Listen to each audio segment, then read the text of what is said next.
are listening to the Next Gen Jets show. Now, here are your hosts Connor Long, Chris Grasso, Jack Cotter, and Josh Willever. That you are, in fact, listening to the Next Gen Jets show, streaming live right here on YouTube and Twitter. I'm your host, Connor Long. Those are my co-hosts, Jack Cotter. No Josh Willever.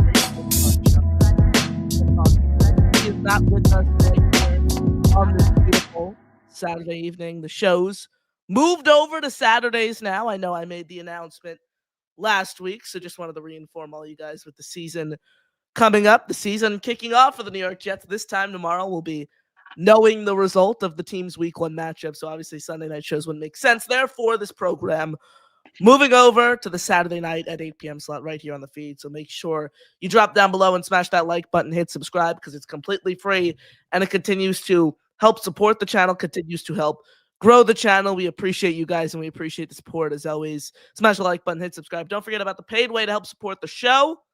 Every $2 super chat, every gifted membership gives you an opportunity to take home a Sauce Gardner signed jersey, a Garrett Wilson signed mini helmet, a Wayne Corbett signed jersey, a Nick Mangold signed jersey, a CJ Mosley signed jersey, a Bart Scott signed photo, a Don Maynard signed photo, the front page of the New York Daily News following the Jets' 1969 Super Bowl victory. That, of course, coming in a frame, plus free on our merch store and a channel emoji. So get all your super chats, get all your memberships, help support the show significantly, and every $2 super chat or gifted membership gives you an entry. Smash the like button, hit subscribe. That's the free way to support us. Everything, your questions, your comments, your thoughts, throw all of those in the chat. You guys call into the show by using the link that's pinned in the description below the video. So right near where it says like and subscribe, look right down below, it says call in. Click that button and we will get you up here on the screen to give your takes. Jack, Chris, 1 day away, less than 24 hours away from the real thing. Jack is back. And then we won't see him for another 5 weeks. But Jack, how you doing? You're muted.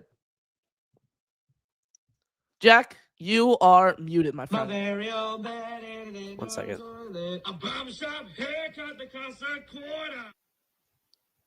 You there, Jack?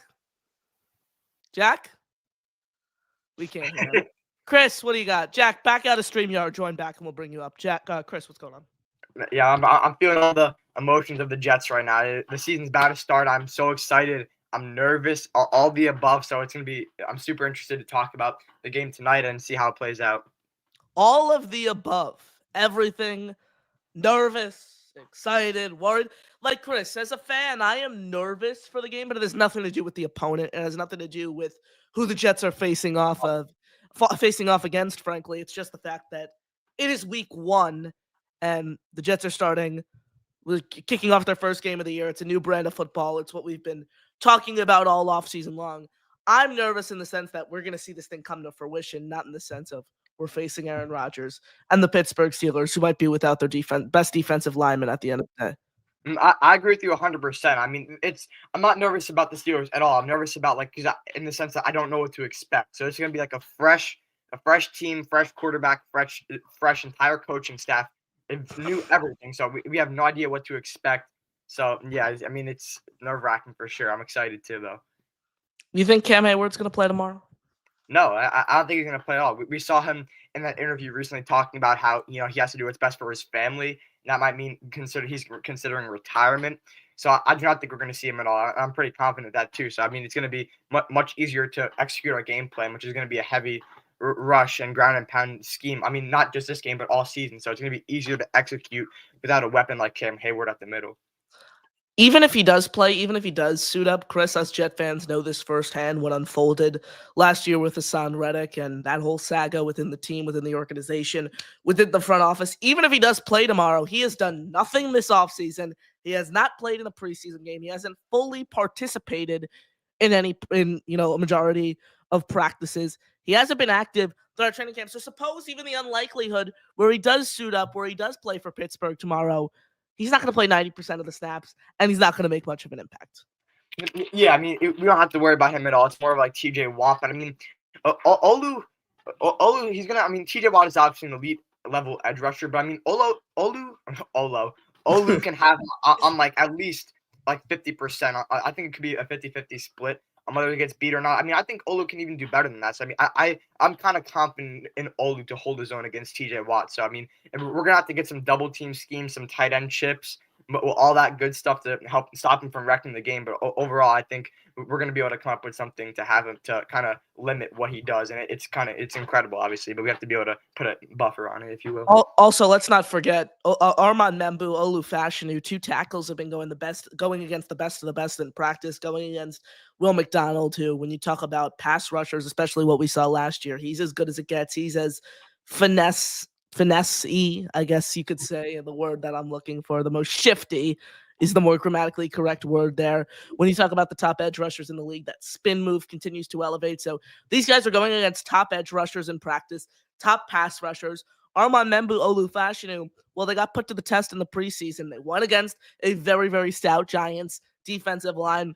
They went against a very, very solid Packers defensive line. So it's not like these guys are complete fish out of water. It's not like they've been in bubble wrap all summer long. They've been put to the test over the summer. And look, you're hoping it comes to fruition tomorrow. You're going to have to face some solid defensive lines throughout the course of the season as well. It isn't just like, boom, you beat Pittsburgh. You don't have to face any productive defensive lines anymore. There are still some really, really solid defenses within the Jets division in the NFL as a whole that the Jets have to go up against this season. Speaking of bubble wrap, Chris, someone who was in bubble wrap, supposedly, allegedly, this game week was offensive guard Alijah Vera-Tucker. And we were talking about this offensive line all off season long. It's going to be this, it's going to be that. You finally have the final 5 solidified. AVT, the talks of him being the potential best player when you talk about from a technique standpoint on this offensive line. We're all hyped up, ready to go into week 1. And come Tuesday was when the injury was suffered. Wednesday is when it was reported. In one-on-one individual drills during a game week, Alijah Vera-Tucker suffered a torn tricep in his right arm. The second time he suffered this injury. Let's not forget this. Remember week 7 against the Denver Broncos in 2022, the same game where Breece Hall tore his ACL in his right knee. Vera-Tucker suffered this injury, which left him sidelined for the remainder of the season. Now, the Jets can't even catch a break before the season starts, Chris. Alijah Vera-Tucker out for the season. You hear me, Chris? Yeah, I'm back. I lied out for a second. Obviously, there's a huge storm coming off the Northeast right now, so Jersey, Connecticut, all of it. But, yeah, I mean, Obviously, I feel so bad for AVT because he's such a talented player when he's healthy, and I feel bad. Watching the Jet documentary, the home team one on whatever it was, I think it was either Prime Video or Netflix, like getting into him and his family. I mean, I feel so bad for him, and I don't know if it's likely that he'll never play another snap as a Jet again. So in that sense, I feel bad, but in the sense of like it affecting us as an offensive line unit, obviously you're losing an all-pro caliber player. But immediately, I don't think it's going to play that much. I mean, I think Tippmann is kind of more built to be a guard over a center. So, I mean, he's going to be able to fill in and slide the guard spot. So, I think the real question is Josh Meyer going to be able to be a solid center for us? And I think the answer to that is yes. I'm not saying he's going to be all-pro caliber, but he has had starting experience, and he is solid. So, if Tippmann can elevate his game at guard, we still have our 2 young tackles solidified. We have John Simpson, who is an extremely solid player. More natural at and can he play has even more potential than at 7.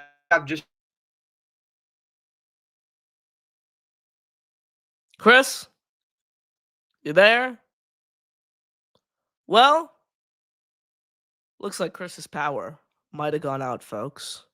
I'm the only one who prevails on this panel. Chris, are you there? Yeah, I'm back now. Okay, perfect. And it looks like Jack is back on his phone. Jack, are you there? Yes, can you hear me?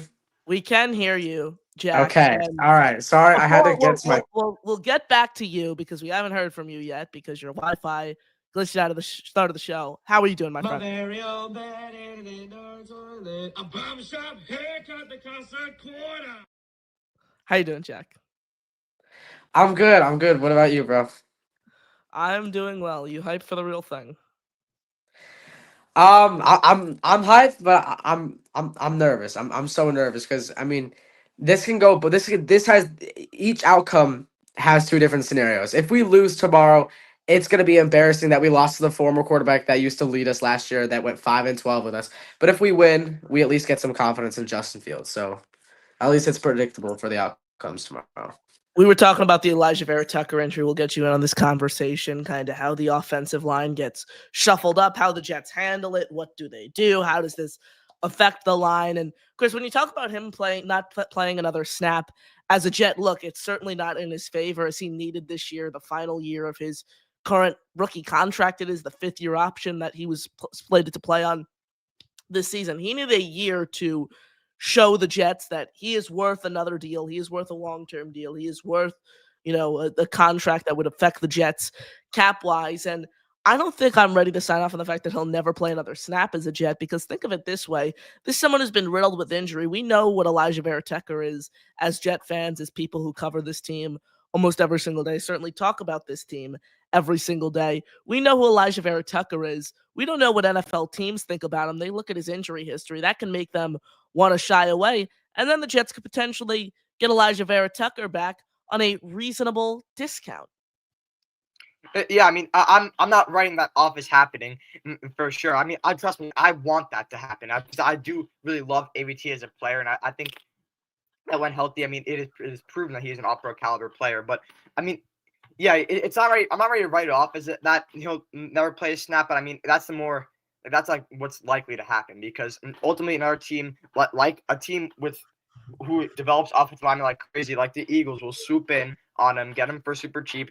AVT would probably likely go there because he wants to play for a contender. Not saying that the Jets won't be contenders this year, but obviously not Super Bowl contenders yet. So another team might want to scoop him. I mean, Connor, other teams aren't dumb. I mean, they're gonna recognize that he is all-pro caliber, talent, and even though they're gonna kind of ignore. I mean, Derrick Rose had the potential to be the greatest basketball player of all time. He had no knee. So, look, we talk about the caliber of player that Alijah Vera-Tucker is all the time. He needs to be able to be on the field to bring that potential, turn that potential into fruition. So that's the way I think of it with AVT and what his future holds. You mentioned the way you expect the offensive line to shake up. I'm in agreement with you. When you talk about placing Josh Myers at center, he gives you an upgrade. He's a better snapper than Joe Tippmann is. He's better in pass protection, but he has been a horrific run blocker. While Joe Tippmann is better, I think, a better right guard than he is a center. When you talk about how he just complements an offensive line and suits and fits overall an NFL team, I think his value at center is more valuable to the team than he is at right guard. That said, ESPN's Rich Cimini on his own very podcast, the Flight Deck podcast, aired out an intriguing take that he expects the Jets to trade for an offensive guard. Now, I was going to say before the season, and then as I was building the title, I look up and I say, well, the season kicks off in less than 24 hours. So unless Darren Mushi is working the late night phone lines, and suppose they even pulled off that miracle, obviously said player would not play in tomorrow's game, they're not going to have an offense. They're not going to have an outside offensive guard playing tomorrow. It's probably going to be Tippmann. I've heard some people say Xavier Newman and then do all these gymnastics. It's going to be Joe Tippmann who's starting at guard tomorrow for this team with Josh Myers as the starting center. Jack, could it make sense for this team to acquire an offensive guard? I do agree with you that I do think that Joe Tippmann will play offensive guard tomorrow. And I think it will be like that for the next few weeks. However, by the trade deadline, I can totally see the Jets trading for another offensive guard, whether that be Joe Thuney, Liam Eichenberg, maybe from the Dolphins, maybe is another one that the Jets could trade for. But yeah, I overall, in a nutshell, yeah, I can definitely see the Jets trading for a guard, but not for at least for a few weeks. I think we see Tippmann at guard at least for until week 5 or week 6. I agree. I think you let it play out for a little bit. You see how this goes, because look, suppose Josh Myers improves as a run blocker. I mean, for the bottom line for me, what this injury means as a whole is, frankly, Steve Hyden, the new Jets offensive line coach, his first time being a prominent primary offensive line coach for a team who's a tight ends coach with the Detroit Lions over the past few years. He's going to be put to the test. His offensive line already got shucken up before the season starts with a gruesome and a brutal season-ending injury. It's up to him and how we're going to see him bounce back, how he's able to utilize his depth pieces. So keep an eye on Steve Heiden, folks, because he's going to get put to the test early with this line and the injury that they already dealt with, talking about Alijah Vera-Tucker here on the show ahead of the season. And then obviously the injuries that could still come, because the NFL stands for not for long. And look, offensive line depth is so important, and offensive line coaching is so important, because you get through your starting batch of offensive linemen, you move on to your depth pieces. They're not there. We know firsthand as Jet fans that could entirely derail a season. So look, trading for a guard wouldn't be the worst thing in the world. I want to see it play out first. You give Tippmann, you give Myers 5 weeks, see what they can do. And if there's nothing there, someone appears on the trade block, you can make a move. A name I will keep an eye on, who I don't think a lot of Jet fans are going to like this name that I'm going to bring up, but I'm going to bring him up anyways, because if the Jets are going to trade for someone to play offensive guard, this guy could fit the mold, and that's from the crosstown rivals, Evan Neal, the New York Giants. We all know Evan Neal, top 10 draft pick in 2022, the same draft that the Jets took Sauce Gardner, Garrett Wilson, Breece Hall, Jermaine Johnson. He was drafted to be an offensive tackle, and frankly, when you're 6'7", 350 pounds, you're not going to be the most mobile. You're not going to be the best offensive tackle. But this happened with someone else who the Jets took in the first round, that being 2020, and Mekhi Becton. And he went to a team with a very strong offensive line coach in Jeff Stoutland, converted him into guard, and was one of the best guards in the league last year. You look at his run blocking grade as even a tackle last year. Evan Neal, only 6 penalties, 80.8 run blocking grade, one of the best in the league among tackles, 145 run blocking reps. Suppose Tippmann's doing nothing at right guard, and he still gives you more value at center. You want Josh Myers out of your starting offensive line. You've only won a couple games. What's the negative in trading for Evan Neal, Chris?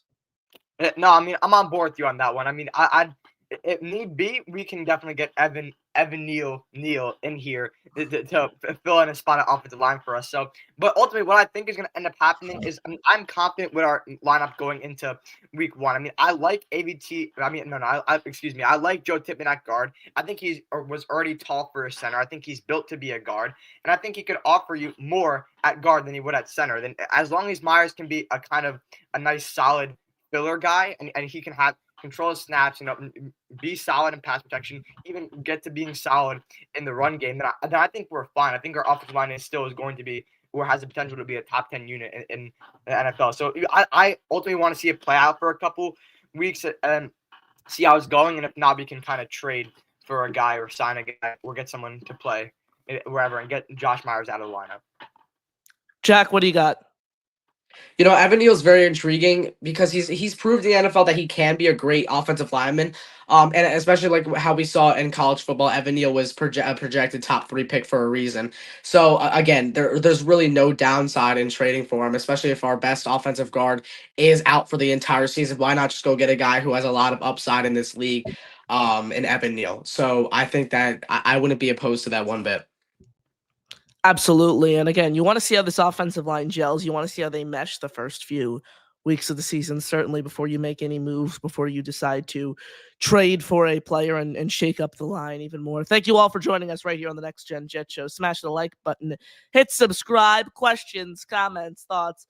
Throw all of those in the chat. Call into the show with the pinned comment in the description, baby. Less than 24 hours away from game day for the New York Jets. 24 hours from now, we're going to know the result of the Jets Week 1 matchup. I want to hear what you guys have to say at tomorrow's game about the latest with the NYJ. Get involved. Questions, comments, thoughts in the chat. Call into the show with the pin comment. We have live pre- and post-game coverage on the channel. Pre-game show kicking off at 11 a.m. Tomorrow, and then post-game immediately after the final whistle. You guys call in there. You guys call in here by using the link in the description. I want to hear what you guys have to say in general, have to say about the game. Load all of it up in the chat. We're going to get to your calls shortly, folks. Chris, Jack, tomorrow is the game. Chris, number 1 key to victory tomorrow. I think number 1 key to victory tomorrow is winning the turnover battle. I mean, I think that it's very likely that this Jets defense is able to shut down the Steelers offense, but it's going to really come down to how they play. Because if the Jets are ultimately going to be able to control the clock, play some gritty football, long drives, I think that is the key to victory. Long drives, holding the football and winning the turnover battle, because if you win the turnover battle and you keep on getting your offense out there and they keep on at least getting a field goal, if not a Braylon Allen rushing touchdown at the 1, you have a very good chance of winning the game. So you have to control the game. So that's ultimately what I think the key to victory is. Chris, Jack. Out of I think the control. key to victory, is just shaping or molding around your environment, right? And what I mean by that is your best, arguably your best offensive guard on your entire team going down with an injury, and this could be a scary situation, especially going up against this very strong Steelers defensive line. So what I think the key to victory is to see how Aaron Glenn can mold this offense to run smoothly and be very well coordinated, even without one of their best pieces on their offensive line. I'm really excited to see how Justin Fields will play tomorrow, especially in the run game. Just overall, I think it's offense really that needs to step up tomorrow against the strong Steelers defense. But another thing that I think is also a key to victory is special teams, right? You cannot win football games without special teams. I think if you have a bad special teams, you really can't win football games. I think you have our new kicker, which is really not new. We've seen him before, in Nick Folk, who I think will play a huge role in the game tomorrow because I think it will be a very defensive game tomorrow. So I really need special teams to come up big.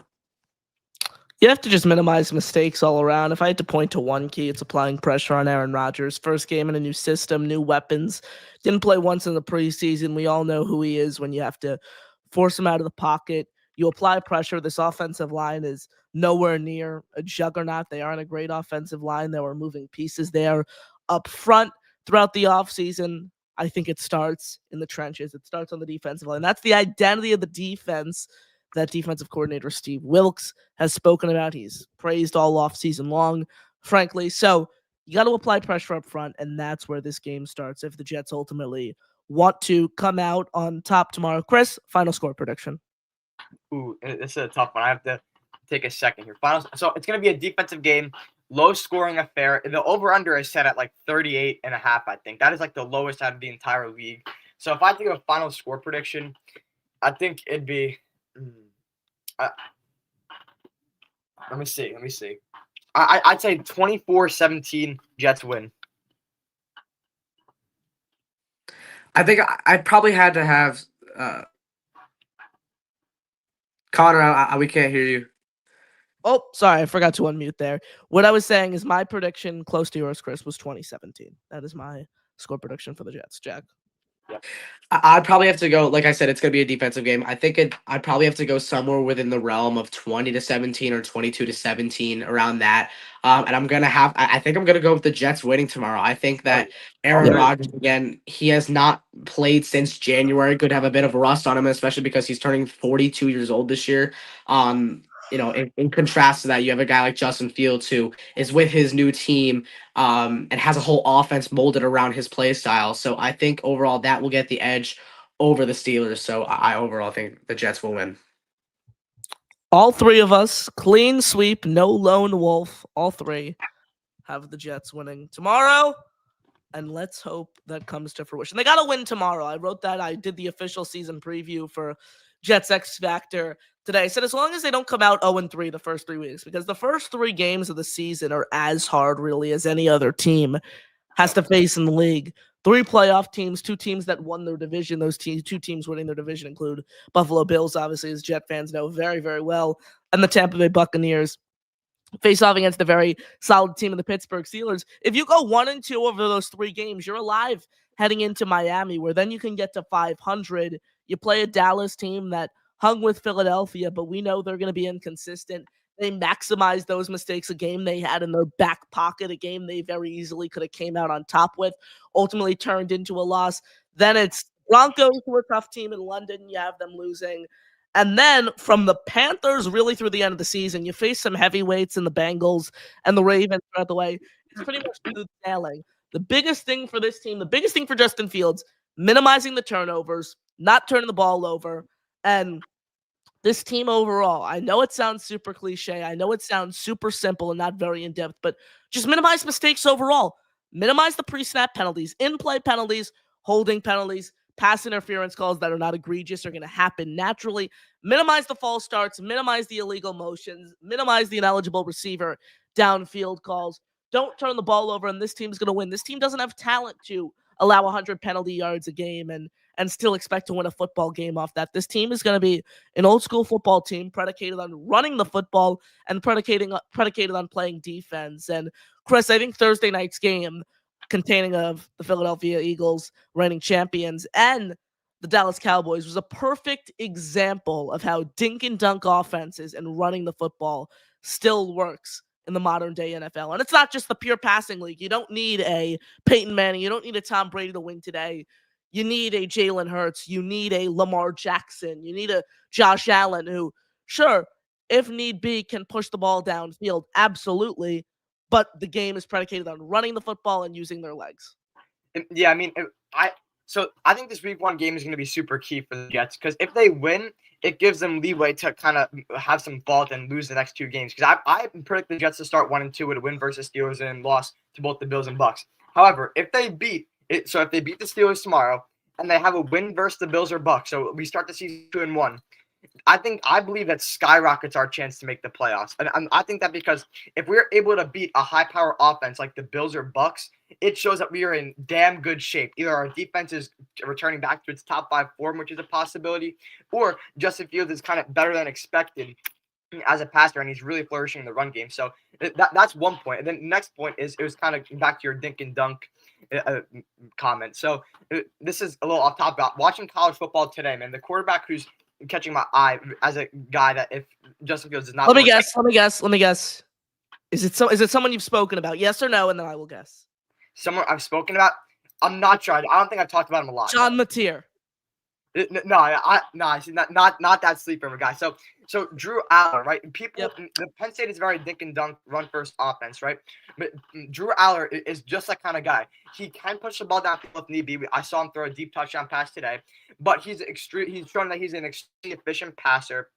He can get the ball out, and that's what he does. He's kind of dink and dunk, efficiency based style offense and style passer, and he can push the ball downfield if needed. So the dink and dunk style does work. The Jets had the backfield for it. We had the offensive line for it. Let's hope we have the play calling for it. I like what I've seen out of Engstrand so far. But ultimately, if we can have a good start to the season, this Jets team is primed to be pretty damn good, and much better than people were expecting going into this 2025 season. Jack. As many people say, you have to have a good first impression, and if the Jets have a good first impression tomorrow, not only will I be more confident about this team, they will be more confident in themselves. I think that if these players and especially these coaches are confident in themselves after week 1, I think they it definitely will affect their season for the better if they are obviously more confident in themselves. So I think confidence is key tomorrow for this victory if we get it tomorrow. You're 0-3, you're out of the season. You're 1-2, you're alive. You're 2-1, you're more than alive. These first 3 games, as long as you don't go 0-3, as long as you don't suffer any major injuries, it's the way I kind of thought of it with the 49ers game in week 1 last year, Chris. I didn't have high hopes in the fact that the Jets were going to win that football game last year. I didn't expect it, but I said as long as you get out of that week 1 game with no injuries, you move on, you're okay. Same old's true for tomorrow, but obviously there's more stake, there's higher stakes, there are increased storylines based on the team on the opposing sideline tomorrow, and it's going to be a fun game. If you don't boo Aaron Rodgers, I reposted a tweet earlier today that I saw from a Twitter account that I don't think I've crossed paths with before, but there was a tweeter. Let me try to find the tweet right here. I did repost it. His name was JRNY Sports. He said, if you're not going to boo Aaron Rodgers on Sunday, don't bother showing up to Jet Life. I ditto that take, Chris. No comment on that take, but no comment. I can't believe you actually just said that. No comment. I'll boo Aaron Rodgers when he's running out. But yeah. So I'll boo Aaron Rodgers. I'll go back to that. So you said if you're not gonna boo Aaron Rodgers, don't bother going to the game. I hope the Jets put Aaron Rodgers in the graveyard. I'll say that. I hope we have 10 sacks. Breaking news. Cam Hayward playing tomorrow versus the Jets. Just wanted to get that out. Wow, that's crazy. He agreed on a revised deal at over $3 million in incentives this year. Allows him to earn up $18 million. He's playing tomorrow. Sorry to cut you off there, Chris. I'm going to get back to you quickly. I just wanted to get that out there. I always like to get the breaking news immediately. And this just broke literally just a minute ago from Adam Schefter. He's going to play tomorrow, so that's going to affect the Jets' run game. But again, treat this like the Hassan Reddick situation when he first signed that deal and he first came back. It's going to take time for him to get back in the system. Didn't participate much over the summer. He's certainly on the older side. We're not going to see him play 90% of the snaps tomorrow. Just wanted to get that out there, Chris. Go back to exactly what you were saying. Yeah. So, and going back to what you said about we are booing Aaron Rodgers. I did not receive permission to burn the Aaron Rodgers jersey, but we can stomp on it and let it blow away in the wind. So besides that, I'll actually go back to the opener last year. For like the first couple, I have a funny story. For the first couple of drives of that Jets game, I was saying the Our Father every time Rodgers were on the field because I did not want. I was trying to go against having him get hurt. So I was praying the Our Father every time. So going into this game, we don't have that kind of stress. We just have to see what our offense looks like, how the play calling is, how we're able to set the tone on both sides of the ball, and really that's going to be able to have to determine the game. Most definitely. And the defense is going to play a huge role, Jack, tomorrow. It's a defensive battle. Race to 20 points. I mean, obviously, like we've said, it's a defensive battle tomorrow. So the defense, I know I said before that I think the offense is probably going to be the key to the game to click, but defense too. I think really all three sides of the ball are going to have to be an important part to win this game, but especially against this Steelers, this highly powered Steelers offense. They have a new addition in DK Metcalf. Are they really highly powered though? They don't have a run game. They don't have an offensive line. I think Jalen Warren can produce something in the NFL with what a can he produce though? 600 rushing yards, 200 receiving yards. Like when I say high power, well, based off our history of run stopping, I think he can do something to us tomorrow. Like we said, Will McDonald is not the best run stopping defensive end in the league. So I think that Jalen Warren could pull something on us tomorrow. But again, with the addition of DK Metcalf this offseason, it will be a challenge for Sauce Gardner. So I'm expecting the defense to really step up tomorrow. And again, they're going to be the ones that really stop this. I will note that Sauce has locked down DK Metcalf before, so that's like I'm not worried about that part. But I mean, if the Steelers' offense gets into a rhythm, I mean, I know I've said this already, but tomorrow's game is going to be telling. And then the main part's going to be telling about is how we're able to stop the run. Like, are we able to actually not let teams dominate us in the run game?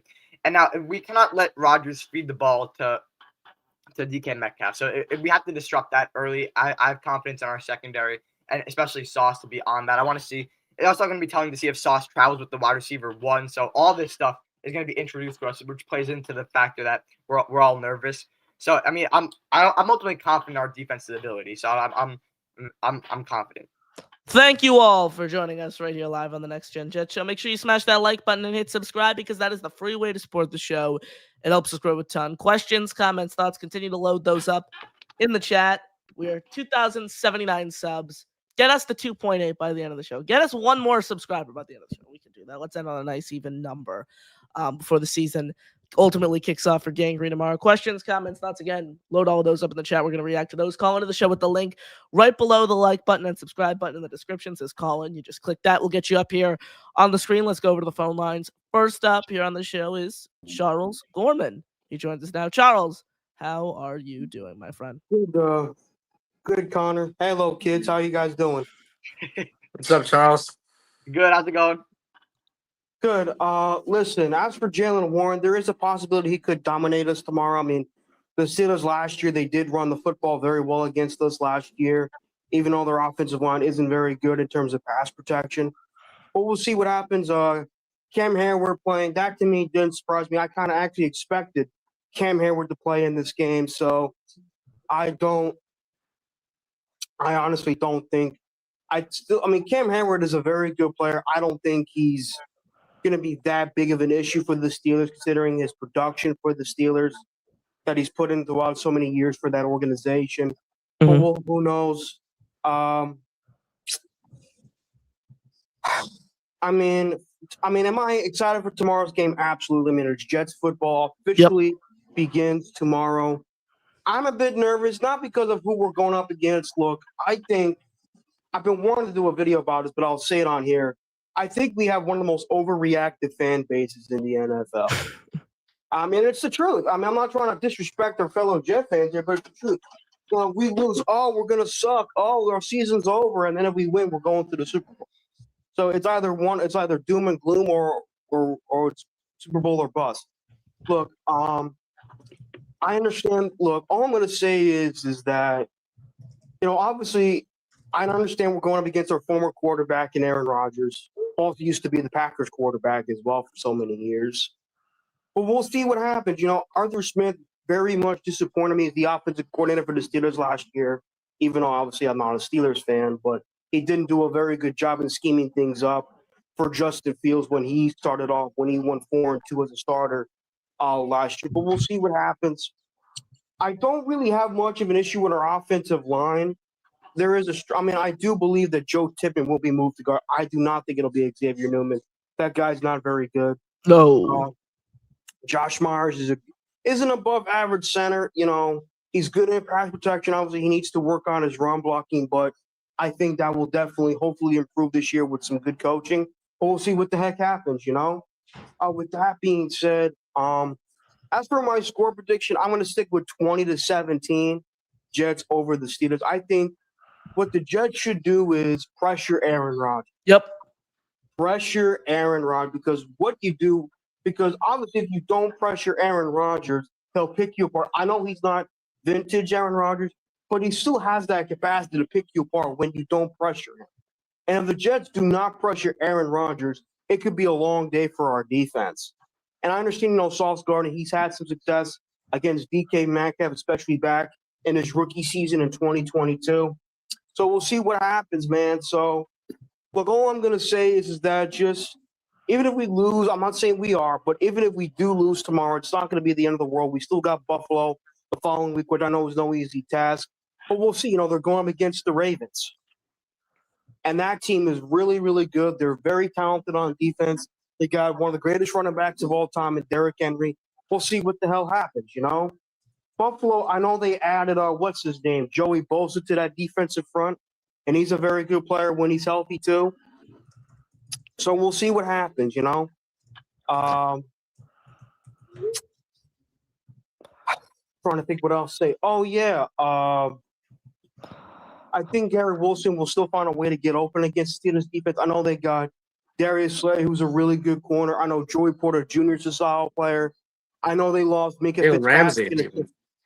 I know they got Jalen Ramsey too. But we'll see what the hell happens, The Steelers are not world beaters, but we'll see what happens. Charles, thank you for the call as always, my friend. Great insight as always. I hope to see you on my pregame show tomorrow. You got any final thoughts before we let you go? Nah, I got no final thoughts. Just go Jets, and hopefully, we're not an embarrassment tomorrow. Ladies and gentlemen, Charles Gorman checking in with us right here on the show. Shout out to you, Charles. Thank you so much for your support as always. Thank you all for supporting the show. 270 of you guys watching us right here on YouTube. Make sure you smash that like button and hit subscribe, folks, because that is the free way to help support us. We only got 33 likes, though. So hit the like button, hit subscribe. Questions, comments, thoughts, guys. Continue to throw all those in the chat. We will get to those. You guys call into the show with the pin link at the description. We will keep it going with your calls. And next up here on the show is the Beast. Beast, how are you guys doing tonight? Good. How you guys I'm good, doing? Beast. How are you? Are we ready Beast, we for can't see tomorrow? your head. Get ready for War Games starting tomorrow. There's going to be a bloodbath on Rogers' head. The Sharks are already in the water. You know what that sign means? Didn't.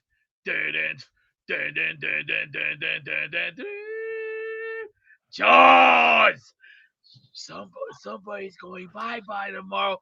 And the first minute that Rogers gets on the field, he's going to see a defense team 10 times scary, 10 times hungry, 10 times more animalistic and cold-blooded like you've never seen before. You're going to see a different version. And when this team comes, it's going to be a nice wow! Beast, thoughts on that comment from Jay Quest saying, I thought Beast couldn't. No, thank you. Not answering. And I'm going to take my advice from Bonesy. It's called I don't believe what the chat tells you. Don't listen to it. Just moving forwards. We're going to play fast. We're going to act. We're going to act like a team. We're going to play like champions, and we're going to be champions. You can bet your ass one way or the other. When Aaron Glenn expects his men to win, we expect W-I-N. Hear them words? Beast, Alan says W-I-N. is this fool still calling? I don't give a rat's ass about that piece of lard. He ain't nobody to me on my back porch. What he is cat turds that need to be sprayed away. That's what I say. You know what? I don't believe what he says. He's a fake Jet fan. He's nobody. He's just another stepping stone, just like the old song. London Bridge is falling down. Alan's weak. Alan is a dumbbell. He'll never get it right. Beast, do you have any final thoughts before we let you go? This We're might be winning one of your best tomorrow. calls. Tomorrow, when we win, expect the media to be like, ooh, hey, we're not talking to the media. It's called Get Out. We're gonna have our old say, and the home to the Jets. That's right. Way to end the call, Beast. Oh, Way to yes. call from Beast. Shout out to you, my It friend. might have been his best call on here. I just said that. I mean, Jack, why did you turn that camera off? No reason. I'm joking. I know you were laughing. I mean, I that was the first time I don't think I have let a laugh out on the show, like actual laugh out while Beast was on. So well done there, Beast. You continue to raise the bar higher every single time you call into the show. Keeping it going with your calls. Joining us next right here on the hotline is the great Steve Do It. Joining us here on the show. Steve, how you doing, my friend? Kano, Steve? I'm good, my friend. How are you, sir? Hope you remember me from Twitter. Do you? You might not. Yeah, I know all the people on Twitter. I'm sure I've seen you in the comments before. How you doing, my friend? Not only have you seen me, you were kind enough about what is it? Oh, yes, I sent you the training camp tickets. Now I remember you even better. You're okay in my world, my friend. Absolutely. So next time you need beer, some of your parents will buy it for you. Look me up. I'll help you out. Thank you, Steve. I appreciate it. Thank you, Kano. I appreciate that, man. And I'm very impressed with you, my friend. Once upon a time, when I was your age, I wanted to be in sports broadcasting, and didn't work out for me. I'm a hack medical sales rep, but you've done. You've done okay. Looks like we have two co-hosts there with you too, which is pretty cool. So yes, sir. You already know. Well, Steve, I appreciate you supporting the show. Obviously, great Jet fan. Super happy we were able to get you out to training camp. You got anything on tomorrow's game? Are you gonna be there? You're looking forward to it? What's on the docket? You know, it's funny. I thought about going. I ended up not going, or I'm gonna end up not going here. You know, Kano, I'm the way I'm looking at this season here is I deep down, I'm sure you're a little bit more optimistic. You all are than I am, but it doesn't matter. They're not going anywhere this year. In some ways, the best thing they could do is lose out here, and I think they're going to lose tomorrow. Yes, it is. Who's the guy shaking his head? They need a better draft, and they're not going anywhere this year. So yes, absolutely. How do you know that? Justin Fields. This is like the year for Justin Fields to prove himself. This is his last time he's going to have a starting job guaranteed to him. So what you don't think he's going to prove anything? No, because the Steelers are a pretty good organization. They got rid of him. Nobody else wanted him here. At some point, you are what you are at this point here. He hasn't looked good in training camp. Look, I hope I'm wrong. I'm all for him. You know, I've been wrong plenty in my life, so I'm all for him proving me wrong here. But I think they'll lose tomorrow. It'll be a nail biter, or they'll just win tomorrow. But in the end, right around 7-ish wins, closer to 6 than 8. That's my prediction. So. I mean, going back to what you said about the Steelers releasing him, Yeah. I guarantee if they can go back at the end of the season, they would have kept Justin Fields in instead of putting Russ in. If they can go back and do a do-over. So, I mean, that's a good sign. And also, Fields has improved every year since he's been into the NFL, and he's a dynamic rusher. So I'm excited to see what he can do with this run-first offense and a scheme tailored to him. If he was any good, I mean, think about it, right? He was a young quarterback in Chicago, and they got rid of him. Well, I will say this Yeah, go to ahead. Fields' defense. In 2022, they traded away the number 1 overall pick because of what he did. He received MVP votes in 2022, set the single game rushing record in 2022, had nearly 200 rushing yards against the Miami Dolphins. The guy clearly has talent, Steve. I'm not questioning his talent and his potential. What I'm questioning is this is the perfect opportunity for him. He's had these opportunities with Pittsburgh, obviously being drafted by Chicago. When is he going to put it all to fruition? Because if he's not able to do it this year, it's never going to happen, because this is the perfect opportunity for him with a scheme tailored to him, with his weapons, with a coaching staff that is willing to, again, build the scheme around his strengths, give him everything he needs, give him the best offensive line he's ever played in front. The question, again, for me with Fields is not talent. It's, is he able to now put all the pieces of the puzzle together when it's handed to him on a silver platter?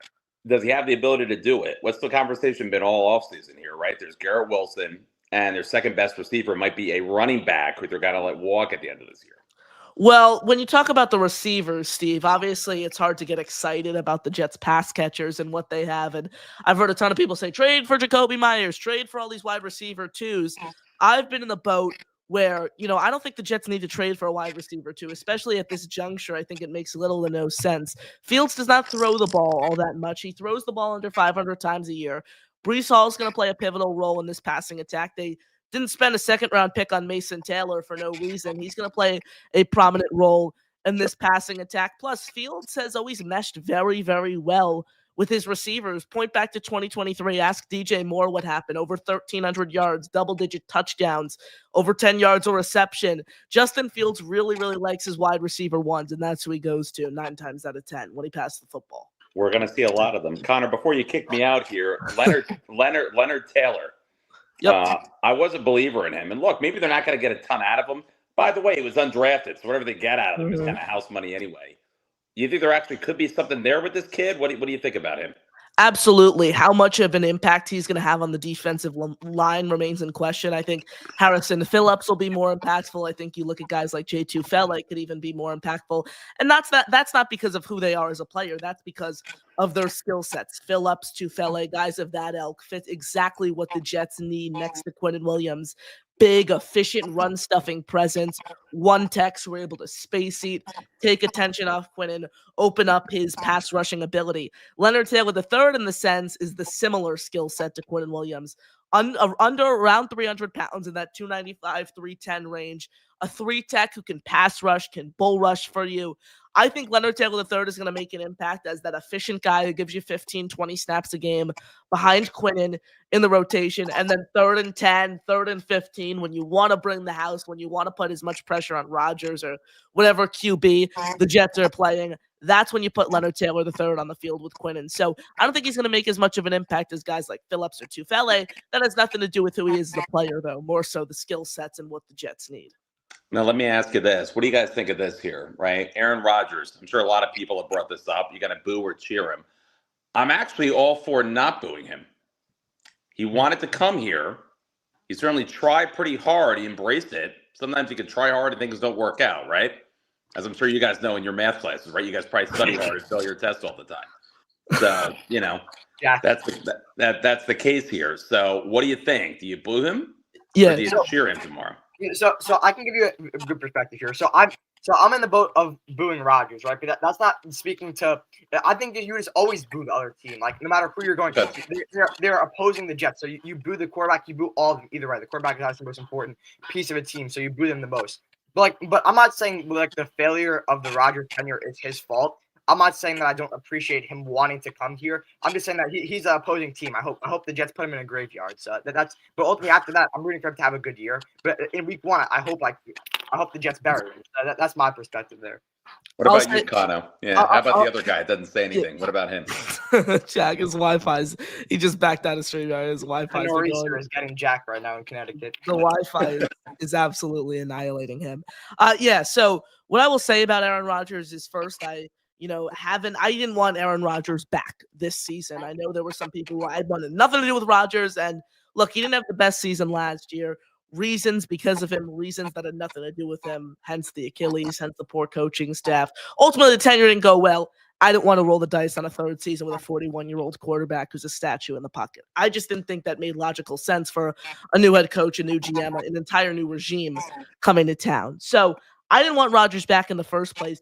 What got me upset with Rodgers is, first, I thought I was done with Rodgers about midway through the season because of all the attention that he was bringing to this team. You talk about the Pat McAfee show going on there, blaming Mike Williams, calling out his teammates. I don't think that's a way to be a true leader in the locker room.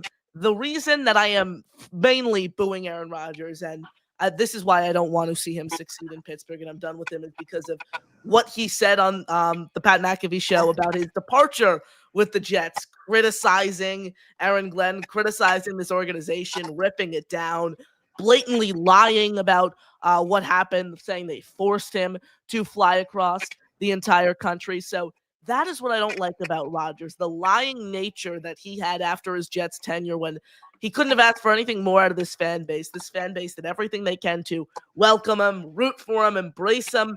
with open arms. And look, you're going to get criticized when you don't perform in New York, whether you're Aaron Rodgers, whether you're Jameis Winston, whether you're the greatest guy in the world, the worst guy in the world. You don't succeed in the New York market, you're going to get criticized for it. And I wasn't happy with the way that Rodgers handled it, kind of crying in a sense, whining to the point where he has to blatantly call out this organization and lie on the Pat McAfee show. That's not a player I root for. There you go. Well, it'll be interesting tomorrow. What do you guys think? Do they win or do they lose? What happens tomorrow? 2017 Jets win is my prediction, Steve. Ooh. Yeah. Early in the show, I had 24-17 Jets win. I'm liking the Jets tomorrow to put pressure on Rodgers and ultimately destroy with their offensive game plan. I think the score is somewhere around there. I'm 60-40 the other way, though. I think the Steelers win, but it wouldn't shock me. Jets won. Wouldn't shock me. I'm right there with you.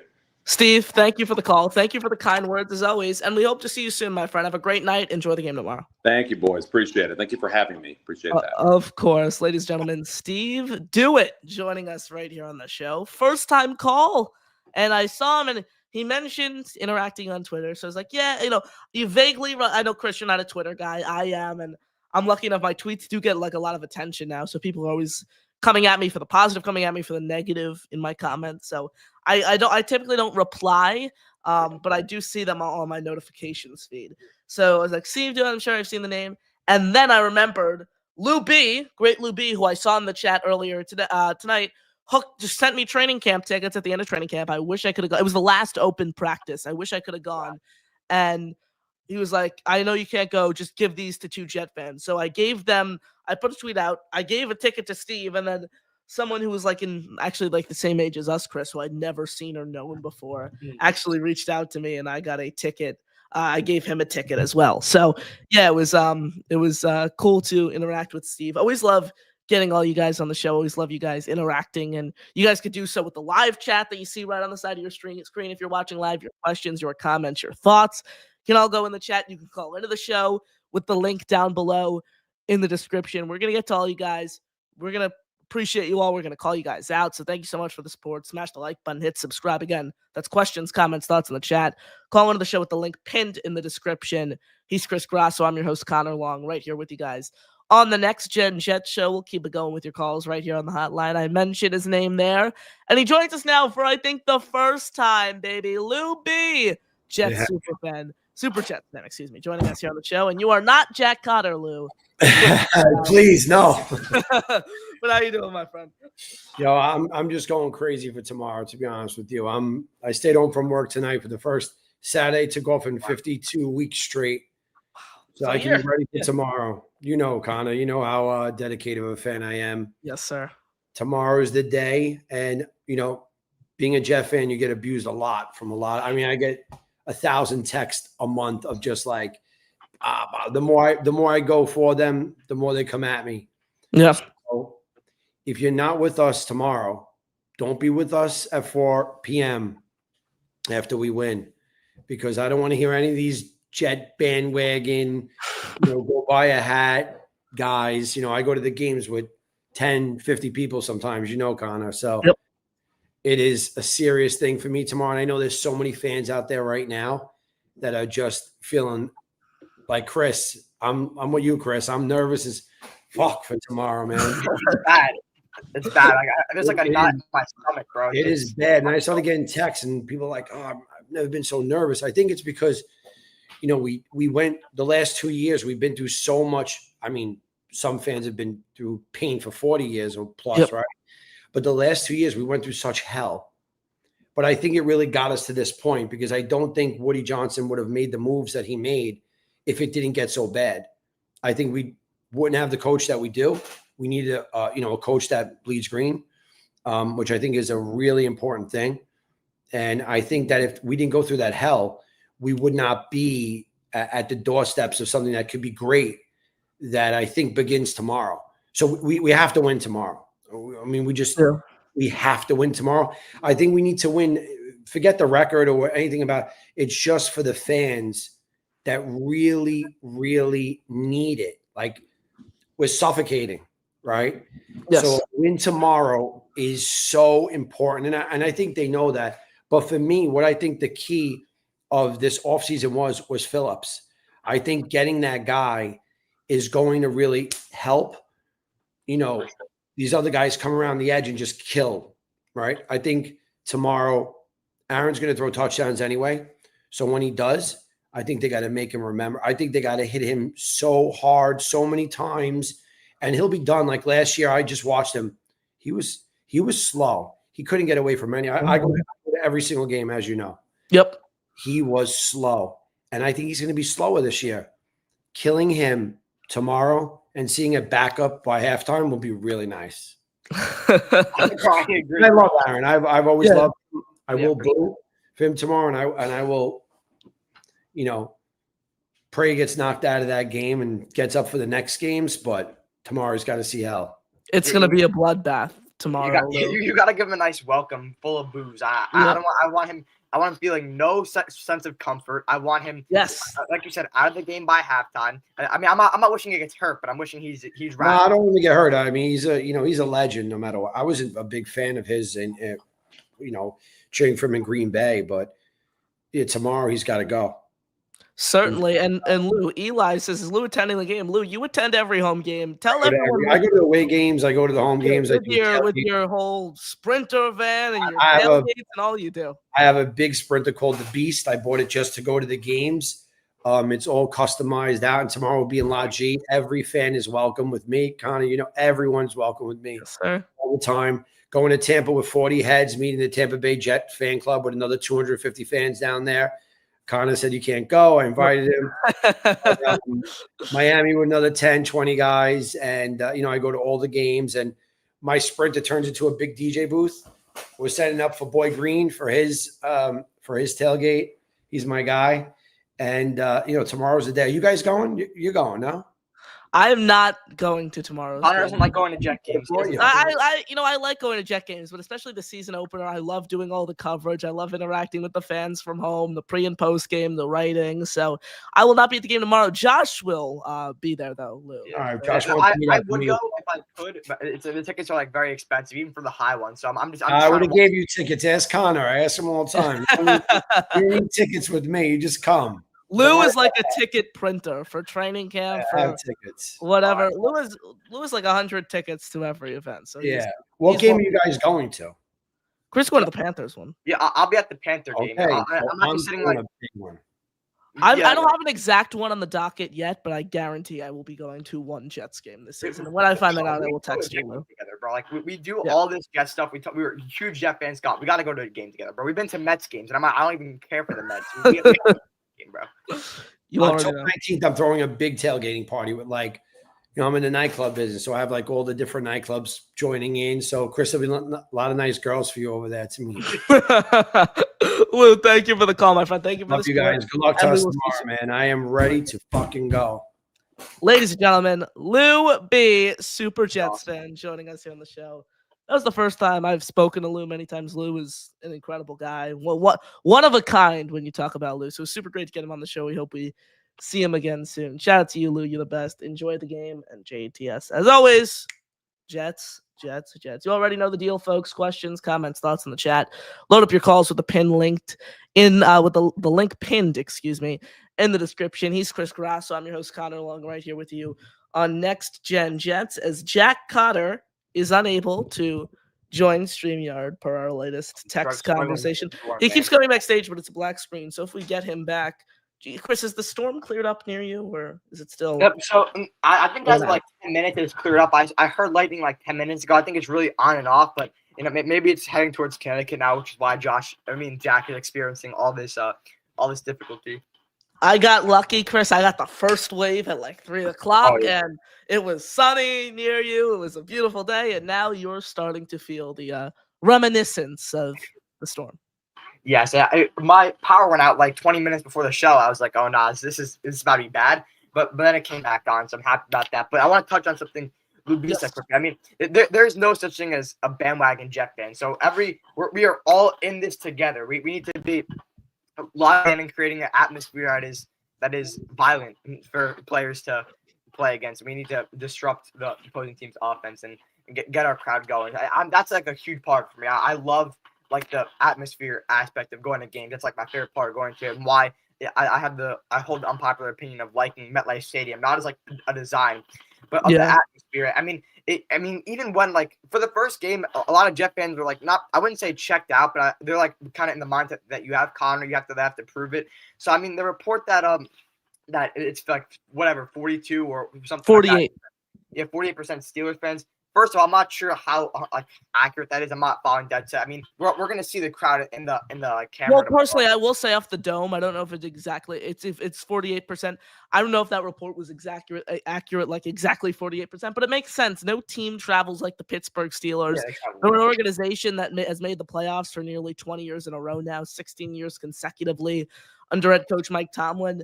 Pittsburgh, it's not like the drive is that far for super fans. You can fly.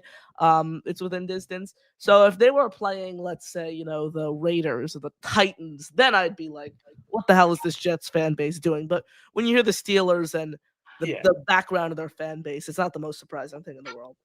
Yeah, like so the best atmosphere game I've been to for the Jets is probably either it's so disappointing to say this, but like so the first is obviously the Thursday night game home opener last year. But we probably saw each other there, by the way. Like we were probably like saw each other in the We park. could have crossed paths, which is crazy because we know each other at that point. But the second best, the atmosphere was good this game, but the Jets kind of ruined it, was the Thursday night game versus the Jaguars, where Zach Wilson really had the disaster class game from hell. That was like, bro, when Quentin Williams got that like strip sack to start the game and the Jets only came away with a field goal, like it was pumping in JetLife Stadium. So I'm excited. I want to see the atmosphere rolling this season. Put Ed back on that Jumbotron. Whether it is loud for the Jets, whether it is loud for the Steelers, it will be loud tomorrow because we always talk about the Jets' perspective of things. This isn't a cakewalk for the Steelers either. They're a team that, again, is embarking on a new era, potentially the end of an era for head coach Mike Tomlin, should things not go in their favor this season. So it's going to be loud, and, they go down, you're going to start hearing Fire Mike Tomlin chants in the crowd. Guaranteed. Guaranteed. Oh, no, I don't think there's going to be that many that they're going to be able to chant Fire Mike Tomlin. I don't think it's going to be that bad. Half the stadium, a 50-50 split. I'd be surprised if it was that much. I know the Steelers travel well, but come on, like the Jet fans, there are like diehards. There are the Jets have like if the Jets start to win, they will have like easily top 3 fan base in the NFL if they ever start to become good, which they will soon. But I mean, they have to eventually. But like now, you saw the fan base kind of come out. All the training camps with Aaron Rodgers, like we started to pop out. Like the first game of Aaron Rodgers, can you imagine he stayed healthy? How insane every home game would look, because we had so many primetime games that year. It was like my personal heaven. And then there was no Rodgers to be there at any of them. So, I mean, the atmosphere was only half of what it would have been if Rodgers stayed healthy. So, it's so crazy to see. The Jet fans are really one of a kind. So, no one deserves it more than us. It's crazy to think, and I've thought of this a couple times, it's crazy to think that we saw the best game of Aaron Rodgers. We saw the highest of highs with Aaron Rodgers in person, in attendance for the New England Patriots game. I left MetLife Stadium that night, Chris, which increased the Jets to 2-1. I think that's the first time they've started 2-1 since like 2014. Yeah, I saw that stat. That's 2014, like 2014 or 15, one of the two. I think it was 14. So I left MetLife. I was like, this is like half of what we're gonna see from Aaron Rodgers. He's still taking his preseason reps. We're gonna see MVP level Aaron Rodgers. God, it's so and sad. that was the climax, literally. Because think about that was so it was like awful and not awful, okay against the 49ers, good against the Titans, incredible against the Patriots, and then from the Broncos, like the Broncos, bro, that game just literally ruined the entire season.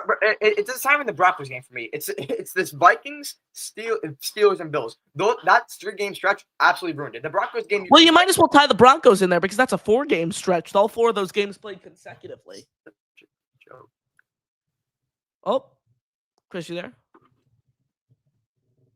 Yeah, I mean, and the Broncos game, you can kind of, that's the only reason why I didn't include it is like charting it in as bad weather. All your kickers sold the game. And he kind of sold the Bills game too, not going to lie. But it's such a joke, man. Like the Steeler and Bills game is such like that, just a dagger right through the chest. Like, it's like, God, I don't know if can it ever even get worse than what we experienced last year. I don't like this is crazy. It's this funniest thing. When they were advertising the Jets home team documentary, the Twitter post they put out is like it read, "Do you want to relive last season?" No, matter of fact, I don't want to relive last season. That is horrible advertising. And but I watched it anyway, and it was just it's so sad, man. Yeah, it was tough. I did not want to relive anything that happened last season. And we said that after 2023, Chris. That's the thing that amazes me most out of this team. They keep lowering the bar. It was after 2023. Can it get any worse than the Achilles injury? Yeah, you'll just win 5 games with a fully healthy roster. Like at some of the it just feels like such a huge gray cloud. I can't even I can't even remember Tyron Smith being a Jet. Like him signing with this team feels like 10 years ago. Like I remember how excited we were when he signed with them. Mike Williams, just get that on. I wasn't even close to knowing you when they signed Tyron Smith, and I was like having my own personal party in my abode in New Jersey. And it was like 9:00 too. And I remember we went live right away. It was incredible when they signed Smith. And ultimately that didn't play out the way we wanted it to. I know you watched the New York Jokes video that I sent in our I watched the full thing. Next Gen Jets group chat. I watched the whole thing, but I was like grimacing while watching it. There were some plays in there that I completely forgot about that were literally some of the worst football plays I've ever seen.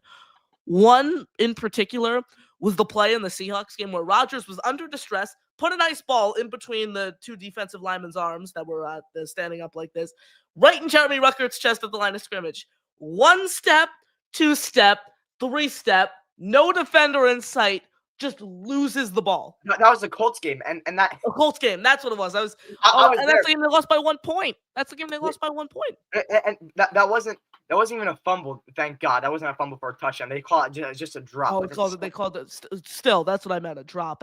If that was so bad. Oh my God. I was there, and I was like, "There's no way that should just happen." That was actually my 2 little brothers' first Jet game, and I was like, "There's no way you guys have to see this. This is really what the Jets are at this current stage." I mean, go crazy when the injury report or inactive comes out tomorrow. When I see Jeremy Ruckert is active, I'm going to lose my mind. Lose it. I mean, it bro. Don't even get in that state of mind. Like it's inevitable, bro. It's going to happen. I can't wait to turn on the film Monday morning at 6 a.m. and I'm just watching win or loss. I don't care. Just miss block, whiff, flew under him. Bro, this is that's the stuff that if Aaron Glenn is a good coach and we're gonna be a good football team, you'll be able to tell. This is what I'm saying. You're going to be able to tell if the Jets, if Aaron Glenn is the right coach, and if the Jets are going to be good, you'll be able to tell in the first couple of weeks. Because if shit like that is still happening, it's going nowhere, guys. Aaron Glenn is going nowhere as a coach. We're going nowhere as a team. So you'll be able to see it the Monday after the game. You'll be able to tell. So it's going to be a wild ride. So I'm very interested. You got to send me over that film. Shout out to all 325 of you guys watching us across all platforms. Smash the like button, hit subscribe, folks. Continue to throw all the questions, comments, thoughts in the chat for us to tether through. Call into the show with the link that's pinned in the description. I wanted to let you know, Chris, I will pull it up here on the screen. The Jets X Factor season preview that I wrote with some, actually my guy Stefan Stelling from Jets X Factor. We both split that is not what I wanted to pull up. We both split the workload because we realized the season preview wasn't up on the site, and it was Thursday we realized that, and I was planning on doing it, but then we got too close to crunch time. I was like, I can't do this myself. So shout out to Stefan Stelling. We split the workload. Stefan, I did the lead. Stefan did the roster additions, the coaching staff, so the important detail parts. We split the roster notes and comments. He did offensive line, defensive line. I did the Fields, Hall, Wilson, Taylor section. And then I did the game-by-game schedule predictions because that is what I wanted to get into with you, Chris, here on the show. I went through the schedule. I gave it an extra look. And this team continues to freaking convince me. I hate to do it. I feel like I'm a victim of a scammer. I have them winning 8 games. 8, bro. So I actually I had them winning 9 games. But if the season 10, please don't tell me that, Chris. What? Do you have them winning 10? Please no, don't. No. I think it's more likely that we have a winning season than win under 5 games. I think that's yes. I would agree. Winning 8, 9 and 8, 9 and 8 more than 4 and 12. You're cutting out. I said 9 and 8. I think they have a better chance of going 9 and 8 than 4 and 13. Yeah. Yeah. So I think they're having a winning season. I'm one of the more optimistic fans, but I think if the season plays out how you predicted to start, if we're 4 and 7, it's done. At that point, we're not recovering from that and having. You're not gonna make the playoffs. Obviously, you could say goodbye to the playoff hopes, but you could still win. If you think about it, 4 and 7 isn't that crazy of a start. I have them going 1 and 2. You beat Miami, you're 2 and 2. Lose to Dallas, lose to Broncos. Oh, come on, we can beat Dallas. You can, but I don't think you do, really. I think their offense is when you especially if they're able to keep that that run game we saw with Javonte Williams, who was of course in my fantasy on my fantasy bench this past week. If they're able to keep that going, they're a two-headed offense. The receivers they have, George Pickens. I know we didn't see it all come to fruition against Philadelphia, but they're a talented team. You look at them on paper, you're like, ugh, Dak Prescott, no one really impressive. Not to mention they have a super strong offensive line. They can beat Dallas, sure. I have them losing there. I think you win. You beat your favorite team, Chris, Carolina. You're at 3-4. You lose to Cincinnati, you're 3-5. Beat Cleveland 4-5. Lose to New England 4-6. Lose to Baltimore 4-7. Beat Atlanta. Beat the Dolphins. You're at 6-7. Beat the Jacksonville Jaguars. You're at 500. Beat New Orleans. You're at 8-7. Lose to New England 8-8, and lose to Buffalo. So you have us getting swept by New England? Like, come on, man. We can go 9-8. We're not getting swept by New England. I have them getting swept by both New England and Buffalo, and sweeping Miami. So it ultimately evens out. Yeah. So I had them sweeping Miami, but I can see them splitting with. Sure, I can see them. This is just my prediction, and here's the analysis section that I wrote. I emphasize the strength of schedule. They're right in the middle, but their opening slate is no walkover, verbatim of what I've said. Each of their first 3 matchups, the opponents made the playoffs this past season, including 2 division winners in the Buffalo Bills and Tampa Bay Buccaneers. Look, avoiding a 3-0-3 start is going to mean so much for this team. You need to be alive entering week 4. Plus, there's going to be no heat in Miami. That's something really, really important. The way that stadium is constructed, putting the opposing team's bench right. I think it was Josh who was trying to tell me that it's still going to be like sweltering hot even when we play them. We're like, bro, that's just not the case. It'll be like warm, but it's not going to be like deathly. It'll be like 65, 70. Yeah, that's like the best kind of football weather, like 65, 70. Certainly. And then you have a week 6 meeting with the Broncos in London. The schedule really eased off. I said, again, 2 heavyweight tests against the Ravens and the Bengals, but then so many winnable games down the stretch, as you see right here. So, look, they can definitely string together some games. Now I want to get into the Jets X Factor staff record predictions, Chris, as whoever writes the season preview puts out a little inquiry around the staff of kind of where everyone is feeling. What was I going to say? So here are the predictions for the main writers over at Jets X Factor. So thoughts on there? All right, so I'll kind of go down the line here. Excuse me. Rivka Board is the lady who was talking shit about Garrett Wilson, correct? Who said Garrett Wilson was not a top 10 receiver and slightly overrated? Yes. All right, yeah. So her 6-11 record prediction means like I'm taking that with a grain of salt. Nick Faria, he's an Eagles fan, also taking that with a grain of salt. Stelling 7-10. I mean, I can kind of see them going 7-10 if all kind of goes wrong and Fields is extremely underwhelming and the defense, everything doesn't come together immediately like I kind of think it will with an experienced defensive coordinator and a solid defensive-minded, more than solid, by the way, defensive-minded head coach. So 7-10 I can kind of see. Nick Faria has been going 9-8. I'm mirroring his kind of optimism about the Jets there. The way we built the trenches, Harrison Phillips is going to be an extremely solid addition in terms of stuffing the run. We have a game-wrecking DT in Quinn Williams. And when he's fully healthy, game-wrecking edge in Jermaine Johnson. And who knows, maybe Will McDonald's developing into that kind of guy if he can stuff the run. So our defense is so legit. Our linebacker core is insane. Our secondary is very deep. Also, we have I think, a top 2 corner in the league, undoubtedly.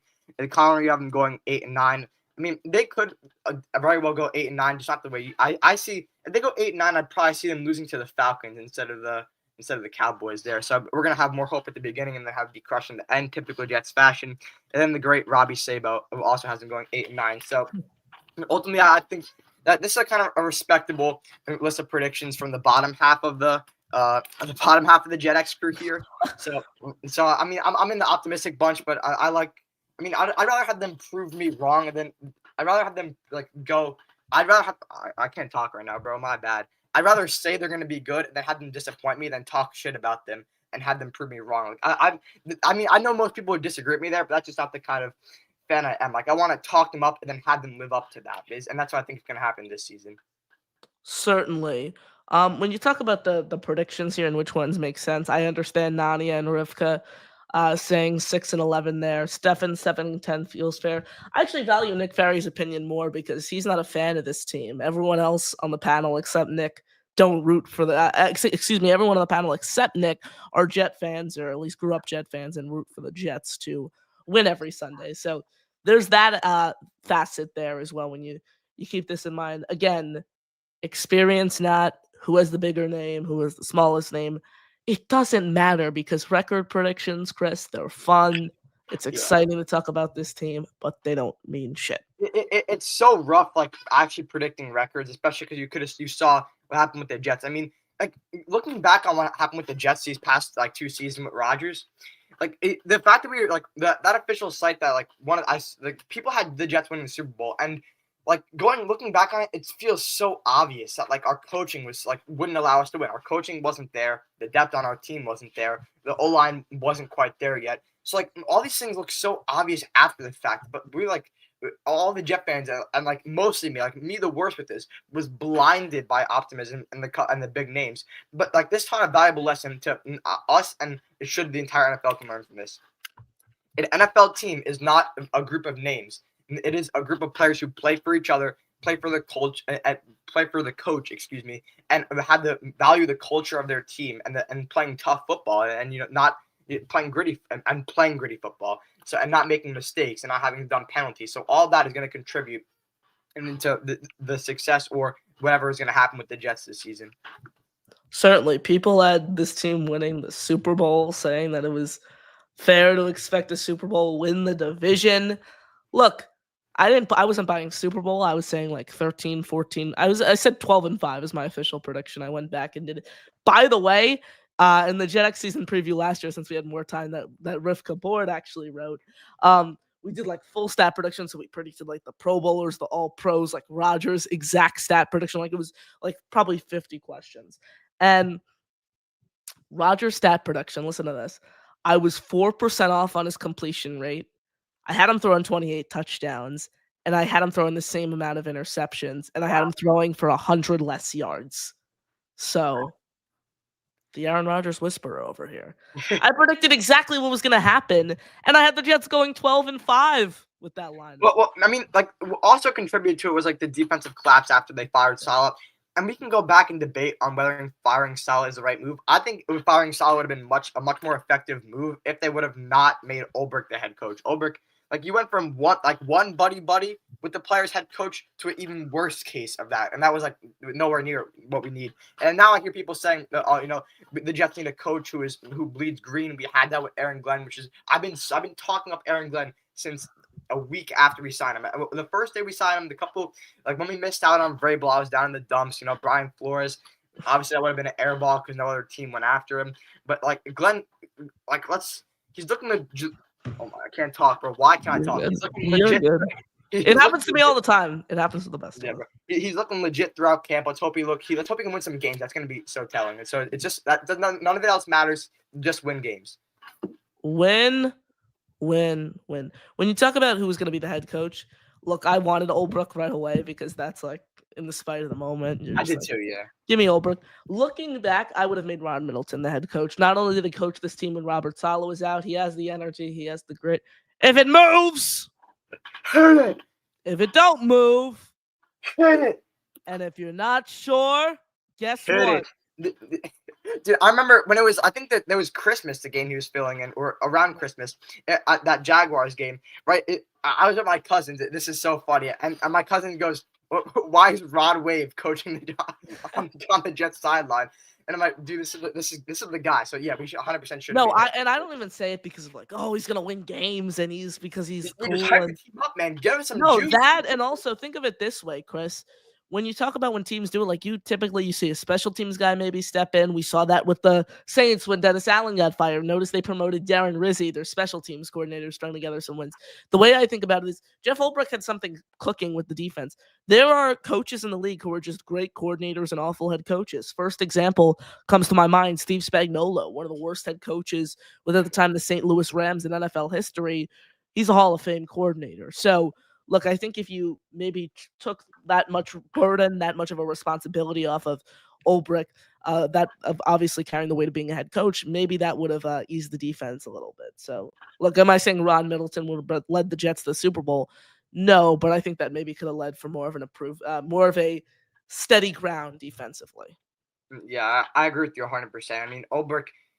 I don't even know if that just Ulbrich was never that not big of a voice in the defense to begin with, and it was all Saleh, or it was just that he's not a good head coach. It could have been either or. Like, which one do you think it is? Was Ulbrich just not even that much involved in the defense to begin with, or is it just that he's not a good head coach? And he's a I mean, pretty it was his system. He was calling plays. So, like, obviously, we second guess ourselves after what we saw him do as a head coach, but that's not going to completely negate what he did. There's a reason he's a play calling defensive coordinator again this season. Yeah, I mean, when I'll bring us back to a specific game, like the calling of the Eagles game. And obviously, it helped that we had Zach Wilson had that down the line catch, sideline throw to Garrett Wilson. But that defensive, I couldn't even watch the first half of that game. I went back and watched it afterwards, but I watched the whole second half live.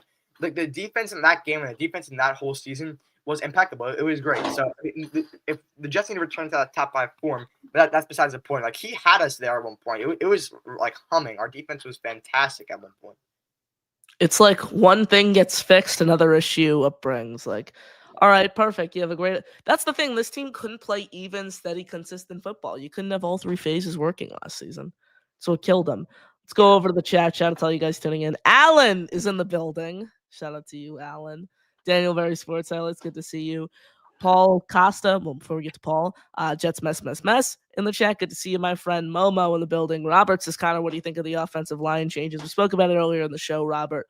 The way I think of it, you get a better snapper, a better pass blocker in Josh Myers. Joe Tippmann moving over to guard. I think he's a better guard when you talk about pure position, but I think he brings the Jets more value at center because how he is a run blocker, really blocking that A gap. So, look, we're going to see it play out. Could the Jets make a move? Sure. Does it happen right away? Absolutely not, in my opinion. I think this team gives, these guys at least 3 weeks before they look to shuffle it up anymore. Paul says, Grasso, don't be nervous. 0-1. No, I wouldn't write them off this game. It's like certainly not. The line is Steelers -2.5, which is not even that bad. Like Vegas knows the Jets it could cover. It's going to be a close game. It's going to be a defensive slugfest. So I would not write the Jets out of a defensive game when they have a former head coach and defensive coordinator, and like on paper, one of the most talented defenses in the league. I'm not including depth. So we have. So I wouldn't write us out of this game at all. I think we have a good chance of winning actually. My name is Chris Grasso and I love the Jets more than everyone else. I am a highlight warrior. Aaron Glenn is the best coach they could have hired, but under 4 games won and he must be fired. I love every 2026 QB just based on highlights. I have watched 5 minutes of Nico's highlights and he is a Hall of Fame. Arm strength is all that matters. This isn't the same old Jets. THE 2025 Jets are different. Justin Fields is the franchise guy, or Nico will be drafted in 26. Highlights are all that matter. Love that song. Oh, we got to change that because Nico's off the hype train after he completed 50%. No, I'm so the UCLA game is being taped right now. I'm curious to see how it's going. I prefer not have the score spoiled because they should win. They need to win this game. They need to get back on track. They're not college football playoff bound by any means, but I just want to see them have a respectable season. And Nico, I want to see Nico be able to display his true talent because he truly does have talent with his deep ball, with his throwing motion. So he has to get better at the fundamentals, like manipulating the defense with his eyes. But Nico, the pure talent is there. He has to kind of develop a little bit more. I mean, so we could see him come out in 27 still. So that's still also up in the air. Maybe transfer to a better team, Nico. Stop being, money hungry, a diva, if you will. Just go to a team where you're gonna have eyes on you and you're gonna actually be playing meaningful football, please. It happens all the time. Look, money or NFL career, that's the decision these college football players are going to have to make nowadays. Momo says, why would the Giants let Neal go? I'll tell you exactly why the Giants would let Evan Neal go. He has lost the battle for a starting spot. He continues to deal with injuries. The Jets give him, the Giants a conditional late-round pick. They're in the boat where they're just signing off on the fact that he's not a first-round caliber player anymore, Chris. That's my opinion, why they would let him go. Yeah, I mean, I don't think it's a question of whether the Giants, why would they let Neal go? I think that more valid question is why would we pick him up? But, I mean, that would be a depth sign at that point. It's not like we're planning for him to have to go in and fill. We need depth, and he's a desperate, signing. If we need a guy to fill in, just pick him up for cheap and throw him in there. But he's not going to be a high caliber guy. So why would they let him go? Because he's not that good. But we need someone who can at least be solid and fill in there, and maybe he can be that guy. And he's cheap. Yes, sir. You already know. Brian says, I'm about to lose control, and I think I like it. I'm getting no sleep tonight. That's obvious, bro. Like, might as well not even try to go into bed. Just watch. Just have the Are you pregame. serious? Yes, bro. I'm seriously nervous, bro. Like, this is bad. You're this nervous to face a grandpa who can't move. It's no. It's not about. We talked about this. It's not about the Steelers. It's about us. I'm only nervous about us. The opponent doesn't scare me. It's not like we're playing the Bills or the Bucks yet. It's just about us. Like, what are we gonna look like? What is Aaron Glenn gonna? How is he gonna have us playing? These are all questions that are gonna, like, we have them answered this game and are gonna determine how the whole. You can kind of link this to how the entire, like, regime is gonna work out. No, you can't, Chris. It's one football game. No, but like this is how it works. Like, are we gonna look disciplined?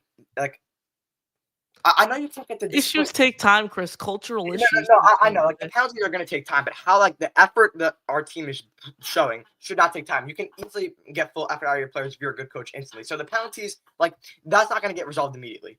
But how you play, the mindset you have, and that's going to show up on tape. So that's going to be there in the first game. So maybe not determine how, like, the success of the entire regime, but it can very well determine the success of the season. So we're going to be able to spot the stuff that would cause a bad season or would lead to a good season in this one game. So that's why, like, we're going to be able to tell. So it's kind of nerve-wracking. We got to see what we look like. I'm hoping for the best.